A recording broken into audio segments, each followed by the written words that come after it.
आज बात चांद सुनाई है न बबौनो तखत को बैठे मिली है।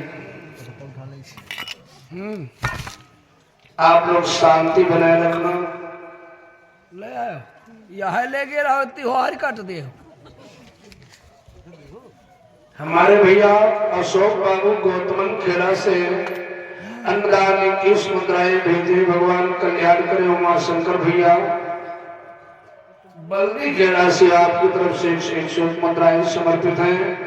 मोहनी बिटिया मुसराहा परवा आपकी तरफ से 51 मुद्राएं भगवान के चरणों में पहुंचाए गए हैं।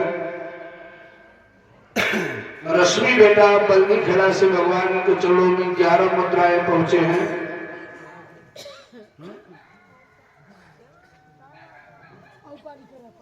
और अनूप भैया गौतम खेड़ा से 21 मुद्राएं भगवान में आए हैं। विनोद बाबू की तरफ से 51 मुद्राएं समर्पित हैं। प्रदीप भैया की तरफ से गौतम खेड़ा से 21 मुद्राएं समर्पित हैं।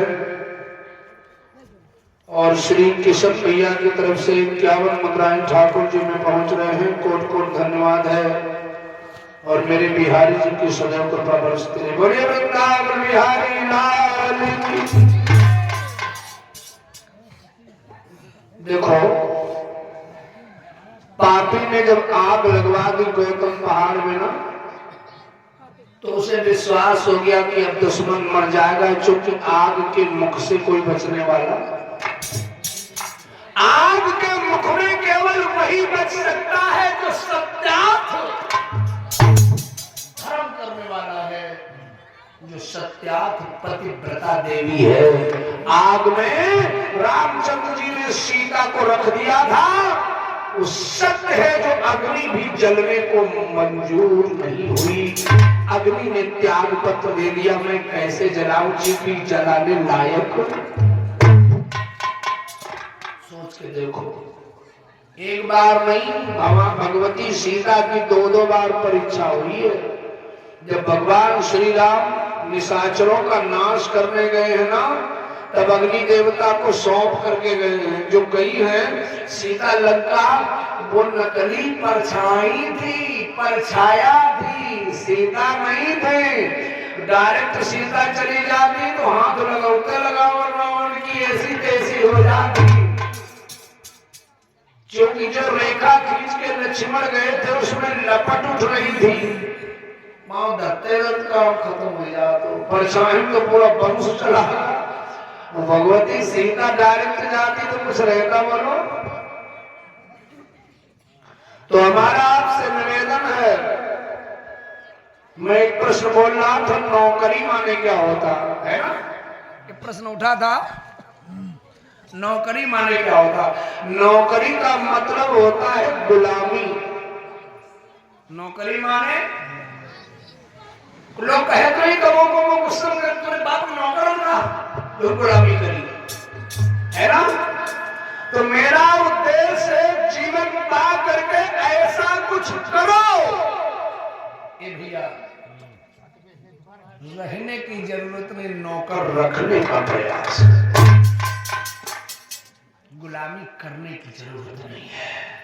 मेरे कन्हैया ने किसी की गुलामी नहीं करी, परिश्रम किया है। और जरासंध चला गया मगर के सस्ते मर गया कालिया। लेकिन मेरे लाला जी जैसे द्वारिका में आए ना, सब लोग जगे बैठे थे। सबके मुख से एक शब्द निकल रहा था, द्वार कहाँ है, द्वार कहाँ, द्वार कहाँ। कैसी निकली द्वार कहाँ।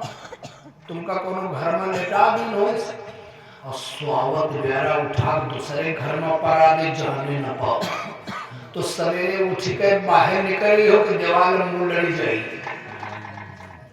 बोलो, क्योंकि तुम्हारे घर का विकास अलग है और जो दूसरे घर में तुम्हें चुपके से पहुंचाएगा उसका सिस्टम अलग है। इसका मतलब अगर तुम धोखे से उठ के चलने लगो तो तुम्हें धोखा हो सकता। भगवान ने तुरंत अपनी शक्ति को भेजा, जाओ सबको ज्ञान पहुंचाओ, सबको प्रकाश दो।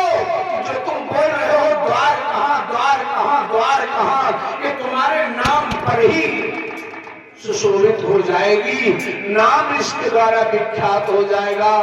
कि जिसको हम द्वारिका आज कहते हैं, उसका ही नाम द्वारका था। ज्यादा दिन तक मेरे लाला सुख से नहीं बैठे, ज्यादा दिन सुख से ना बैठे। जो बुद्धिमान पुरुष हुआ करते हैं ना,